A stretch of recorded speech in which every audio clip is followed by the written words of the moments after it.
ಹೊಸ ವರ್ಷ ಬಂದಿದೆ, ಹೊಸ ಬೆಳಕನ್ನು ಈ ಒಂದು ಹೊಸ ವರ್ಷವು ತರ್ತಾ ಇದೆ ಅಂತಾದರೂ ಸಹ ನಾವು ಮಾತ್ರ ಇನ್ನೂ ಕಣ್ಣು ಮುಚ್ಚಿಕೊಂಡು ಅದೇ ಕತ್ತಲಿನಲ್ಲೇ ಇರ್ತೀವಿ ಅಂತಂದರೆ ಆಗ ಅಂಥವರನ್ನು ಯಾರೂ ಸಹ ಸರಿ ಮಾಡುವುದಕ್ಕೆ ಸಾಧ್ಯ ಆಗುವುದಿಲ್ಲ.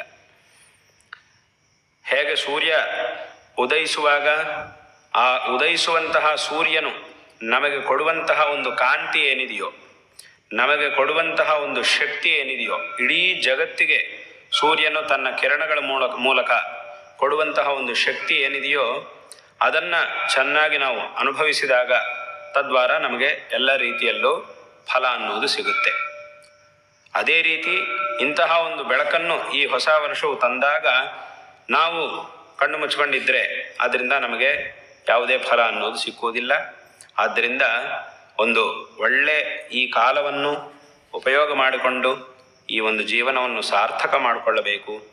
ಸರಿಯಾದಂತಹ ಒಂದು ಮಾರ್ಗವನ್ನು ಆಯ್ಕೆ ಮಾಡಿಕೊಂಡು ಅದರಲ್ಲೂ ಧಾರ್ಮಿಕವಾದಂತಹ ಒಂದು ಸರಿಯಾದ ಮಾರ್ಗವನ್ನು ಆಯ್ಕೆ ಮಾಡಿಕೊಂಡು ನಮಗೆ ಅದನ್ನು ಆಯ್ಕೆ ಮಾಡಿಕೊಳ್ಳುವ ಶಕ್ತಿ ಇಲ್ಲ ಅಂತಂದರೆ ಯಾರು ಅದನ್ನು ಚೆನ್ನಾಗಿ ತಿಳಿದವರಾಗಿರ್ತಾರೋ ಅಂಥವರಿಂದ, ಗುರುಗಳು, ಹಿರಿಯರು ಮೊದಲಾದಂತಹ ವ್ಯಕ್ತಿಗಳಿಂದ ನಮ್ಮ ಹಿತವನ್ನು, ಯಾವುದೇ ವಿಧವಂತಹ ಸ್ವಾರ್ಥವಿಲ್ಲದೆ ನಮ್ಮ ಹಿತವನ್ನು ಬಯಸುತ್ತಾ ನಮಗೆ ಒಳ್ಳೆಯ ಮಾರ್ಗದರ್ಶನವನ್ನು ಮಾಡತಕ್ಕಂತಹ ದೊಡ್ಡವರಿಂದ ಒಂದು ಒಳ್ಳೆ ಧಾರ್ಮಿಕವಾದಂತಹ ಮಾರ್ಗವನ್ನು ಆಯ್ಕೆ ಮಾಡಿಕೊಂಡು ಆ ಕೆಲಸಗಳನ್ನು ವಿಶೇಷವಾಗಿ ಜೀವನದಲ್ಲಿ ಆಚರಣೆ ಮಾಡಿ ಈ ಜೀವನವನ್ನು ಸಾರ್ಥಕ ಮಾಡಿಕೊಳ್ಳಬೇಕಾದದ್ದು.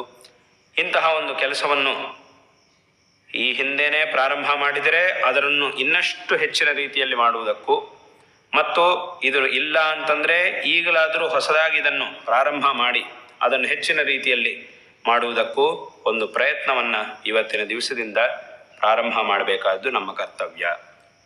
ಹಾಗಾಗಿ ಇಂತಹ ಒಂದು ಸಂದರ್ಭದಲ್ಲಿ ಈ ಒಂದು ಹೊಸ ವರ್ಷವು ಎಲ್ಲ ಸಜ್ಜನರಿಗೂ ಸಹ ಒಂದು ಒಳ್ಳೆ ಉತ್ಸಾಹವನ್ನು, ಚೈತನ್ಯವನ್ನು ನೀಡಲಿ. ಎಲ್ಲರ ಒಂದು ಜೀವನಕ್ಕೂ ಒಂದು ಬೆಳಕು, ಉತ್ತಮವಾದಂತಹ ಒಂದು ಬೆಳಕು